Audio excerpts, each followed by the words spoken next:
श्रीमद् भागवत महापुराण के आज के प्रसंग में युधिष्ठिर उद्धार का प्रसंग होता है।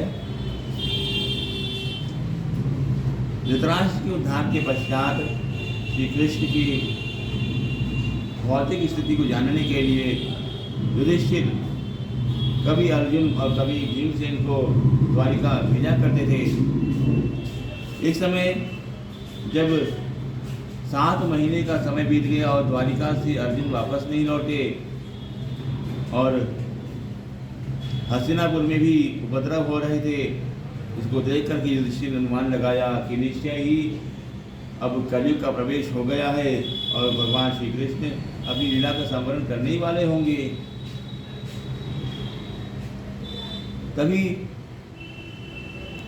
महाप्रलय अर्थात द्वारिका का संहार होने के पश्चात अर्जुन वापस आते हैं और अपने भाई युधिष्ठिर महाराज कहते हैं, वंचितो हम महाराज हरिणा बंधु रूपिणा ये न मे पहतम तेजो देव विस्मापनम। हे प्रभु, मुझे बंधु रूप मित्र मान करके हरि ने कृष्ण ने मुझको छल लिया। कहाँ वो मेरा तेज, इससे मैं देवताओं को भी संतुष्ट किया करता था, और कहाँ आज मैं पराजित हुआ हूँ। लोग सच ही कहते हैं कि यदि शरीर से कृष्ण परमात्मा निकल जाएं तो शरीर शून्य हो जाता है। आज कृष्ण का मेरा वियोग हो गया, मेरा सारा बल शून्य हो गया। अर्जुन अपने जीवन की हर घटना को स्मरण करते हुए श्री कृष्ण की स्मृति करते हैं कि मेरे जीवन में ये सब कुछ हुआ, इस हर अवस्था में श्री कृष्ण हमारे साथ थे। श्री कृष्ण की कृपा से ही मैंने मत्स्य भेदन करके द्रौपदी को प्राप्त किया था। श्री कृष्ण की कृपा से ही खांडव वन को जला करके हमने इंद्रप्रस्थ का निर्माण किया था। श्री कृष्ण की कृपा से ही आपका राजसूय यज्ञ पूरा हुआ और भीमसेन ये जरासंध का वध कर पाए थे। श्री कृष्ण की कृपा से ही मैंने भगवान शंकर को युद्ध में संतुष्ट किया था। श्री कृष्ण की कृपा से ही मैंने इंद्र आदि देवताओं को अपने वश में तथा श्री कृष्ण की कृपा से ही मैंने असुरों की विजय प्राप्त करी थी। सेन्द्राशिता यजुर्भावित माज मीढ तेना मध्य मुषिता पुरुषेण पूर्णा। आज उन पुरुषोत्तम श्री कृष्ण से मैं दूर हो गया हूँ।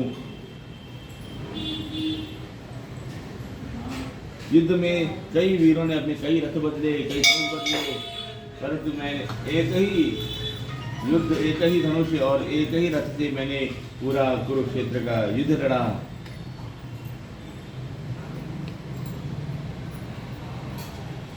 जो भीष्म कर्ण, जो श्री कृष्णचंद्र जी भीष्म कर्ण आदि के बाणों से मेरी रक्षा किया करते थे, वो मेरे रथ के आगे बैठ करके मेरी रक्षा किया करते थे, जिस कारण से भीष्म आदि प्रतापवान क्षत्रिय राजागण यह मेरा संहार नहीं कर पाते थे।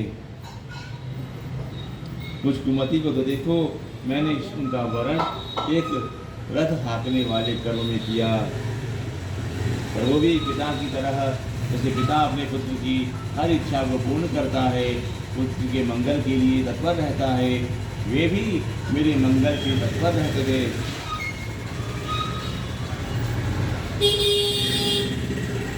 आज मैं उनको सत्तम श्री कृष्ण से दूर हूँ, मेरा वियोग हो गया है, किसी मेरा हृदय बैठा जा रहा है।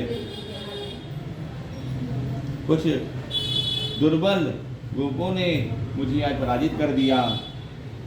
इसमें कोई आश्चर्य नहीं, जब मन स्थिर नहीं रहता है और अपने प्रिय का वियोग हो जाता है तो बड़े से बड़ा बलवान भी कमजोर पड़ जाता है। और श्री कृष्ण स्वयं सबके बल हैं, इसे कृष्ण के वियोग में दुर्बल होना स्वाभाविक है। अर्जुन कहते हैं, तद्वै धनुष शैशव स रथो हयास्ते।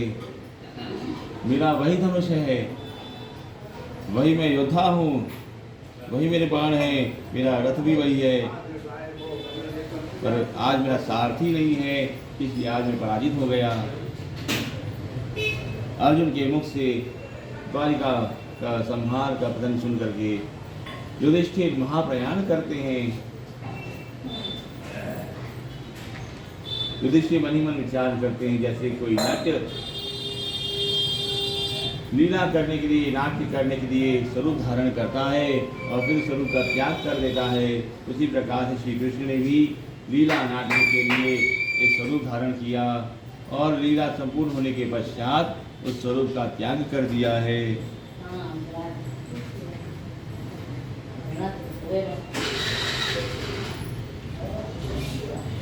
महाप्रयाण का समय जान करके स्वराट पौत्रम विनयनम आत्मना विषमंगली तोजे निव्यापति में रविशंचय गजावये।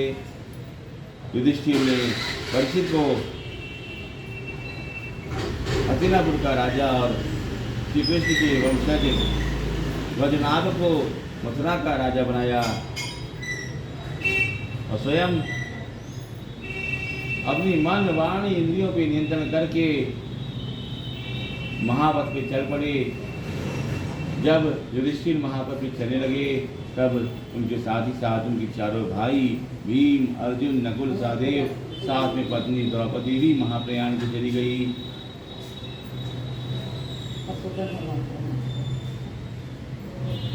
महात्मा विदुर ने प्रभाषा क्षेत्र में अपना देह त्याग किया और वह पितृ रूप से धर्मराज के रूप में अपने लोक को चले गए। सूत जी कहते हैं जो पांडवों की इस महाप्रयाण का श्रवण करता है वह मोक्ष का अधिकारी बनता है, परम सिद्धि को प्राप्त करता है। इस प्रकार से आज युधिष्ठिर के महाप्रयाण हुआ। अब आगे और कथा है वो कल में होगी। ठीक है।